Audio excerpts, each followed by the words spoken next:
সমাজ বিয়েটাকে কঠিন করে ফেললো আর জেনাটাকে সহজ করে ফেললো।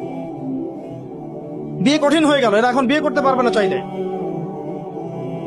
21 বছর না 20 বছর বয়স হলে সে বিয়ে করতে পারবে না।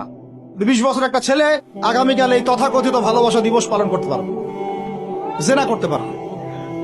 কেউ বলার কিছু নাই, কেউ বলার নাই, কেউ দেখার নাই, চলছে মানে এভাবেই চলছে। সমুদ্রের পানিতে ভেসে গেছি আমরা। একটা মেয়ের বয়স 17 বছর, সে কালকে জেনা করবে। অগণিত মেয়ে কালকে 17 বছরের মেয়ে জেনা করতে পারে, আল্লাহ হেফাজত করুন। কিন্তু এ এখন বিয়ে করতে পারবে না। বিয়ে করতে গেলে সমস্যা। তাহলে চিন্তা করেন, পয়সার এক পিঠ যদি আপনি দেখেন, অপর পিঠ দেখতে হবে। এক পিঠে যদি এই সমস্যা হয়, অপর পিঠে কি পড়তে সেটা দেখতে হবে, আমাকে বুঝতে হবে। বিয়ে কঠিন হয়ে গেল, জেনা সহজ হয়ে গেল। আবার বাসায় ধরেন একটা পুরুষের সামর্থ্য আছে, চাহিদাও বেশি, সামর্থ্য আছে অনেক, চাহিদাও বেশি। সমাজে বিধবা মেয়ে পড়ে আছে, তালাকপ্রাপ্ত মেয়ে পড়ে আছে, এতিম মেয়ে পড়ে আছে, বিয়ে করার মানুষ নাই। এখন সমাজে যদি কোনো সৎ পুরুষ একাধিক বিয়ে করে, তাকে সমাজে বাঁকা চোখে দেখা হবে। কিন্তু এই পুরুষে যদি বিয়ে না করে বাইরে আরো 10টা মেয়ের সাথে অকাম কুকাম করে, তাকে কিচ্ছু বলা হবে না।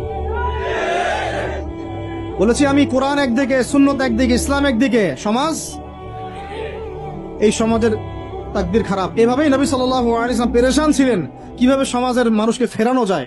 আজকে আমরাও পেরেশান। আল্লাহ পাক সবার আগে আমাকে ইসলাহ দান করেন, আমার পরিবারকে দান করেন, আমাদের প্রত্যেক দিনই ভাই বোনকে দান করেন এবং ইস্তেকামাত দান করেন।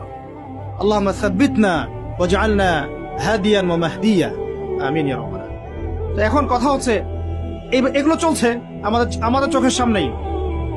কিন্তু দেখেন প্রিয় ভাইয়েরা, আল্লাহ পাক শাস্তি বলেছেন 100 বেত্রাঘাত। কেউ যদি আবার বিবাহিত হয়ে এই কাজ করে, জেনা করে, তাহলে তার শাস্তি কি বলেছেন? বলা হয়েছে কোমর পর্যন্ত মাটিতে পুঁতে ফেলে তাকে পাথর নিক্ষেপ করে হত্যা করতে হবে। এটা কোরআন এবং হাদিসের শাস্তি। আর আমরা কি করছি দেখ।